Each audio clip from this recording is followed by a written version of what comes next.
Choice Life. Unmasking the Imposter, Part 2.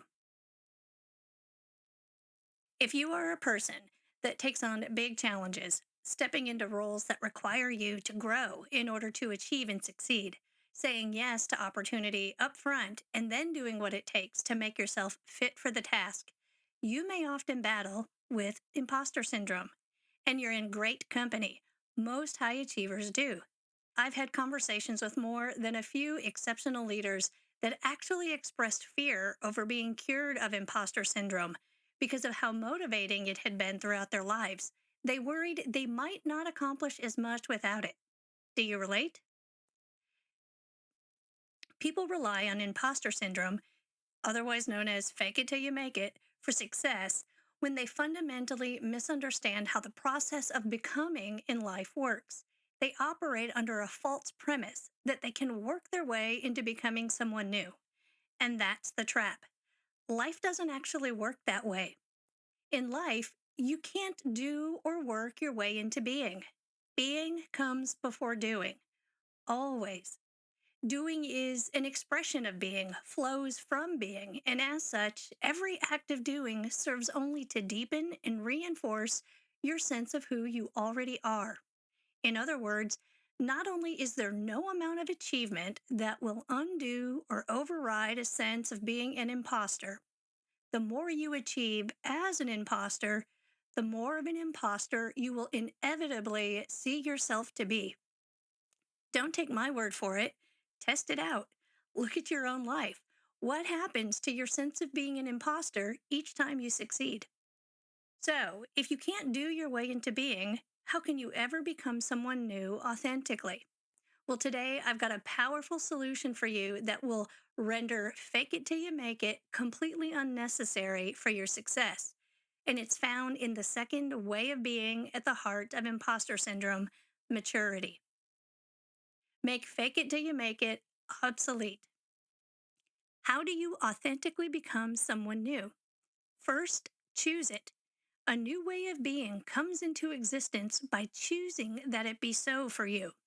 Lay claim to it as yours. A new way of being can be chosen in any moment and chosen independently from the past. You are under no obligation today to be the person you were yesterday. You have the freedom and capacity to choose being someone you have never been before. Next, cultivate it.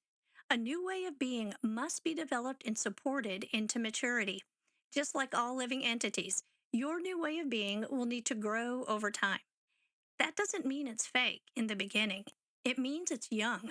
Or we can say, rather than inauthentic, it's immature. Making this distinction between immaturity and inauthenticity will save you a ton of turmoil and accelerate your growth. Imagine using your energy to learn, practice, and advance rather than hide, cover up, and pretend. Becoming authentically. For the process of becoming someone new, I'd like you to think of it like growing an apple tree from seed. An apple seed must be planted and nurtured in order to grow into a tree. However, the authentic beingness of the apple and all of its potential for becoming a mature apple tree are present within the seed from the beginning. No amount of cultivation will turn that apple seed into a pear tree. Cultivation reveals what's inside already. It has no capacity to override what's already there. Or look at the human body's stages of development. Whether as a fetus, an infant, adolescent, or an adult, you and I are authentically human at each and every level of maturity. Now, you may disagree with me regarding those teen years, but you get the point. Cultivation doesn't turn us into being human.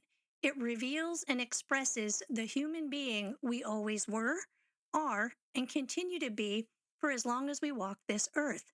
Likewise, for any new way of being that you generate for yourself, how you show up in infancy will pale in comparison to how you show up in adulthood. Whether you're a newbie or a master of your chosen way of being, you are authentically that being from the moment you choose it for yourself. Really. As you put this perspective into practice, Notice what happens to the power of imposter syndrome over your life. Is it still a battle? Is it still your preferred way to achieve? How does seeing your success through the lens of maturity instead make a difference in your effectiveness and well being? Next week, we wrap this three-part series, Unmasking the Imposter, with the final way of being at the heart of imposter syndrome: discomfort. You're gonna love it. What has me inspired this week? It's StraightLine Leadership by Djukich. StraightLine Leadership is one of the most powerful books on personal and professional transformation that I've ever come across. It's had a profound impact on how I see the world. If you found today's distinction useful, then you'll love StraightLine Leadership. It's filled with distinctions that help you quickly see what you haven't seen before. And you can get the ebook version of it through Barnes and Noble. Now, the physical editions are getting difficult to find. However, you may have success getting a copy by contacting the publishing house, Robert Reed Publishers. And to learn more about Dusan and access some of his free downloadable resources, go to straightlinecoach.com. I'm Becky Henderson. From all of us at The Plenteous Life, may you prosper in every way.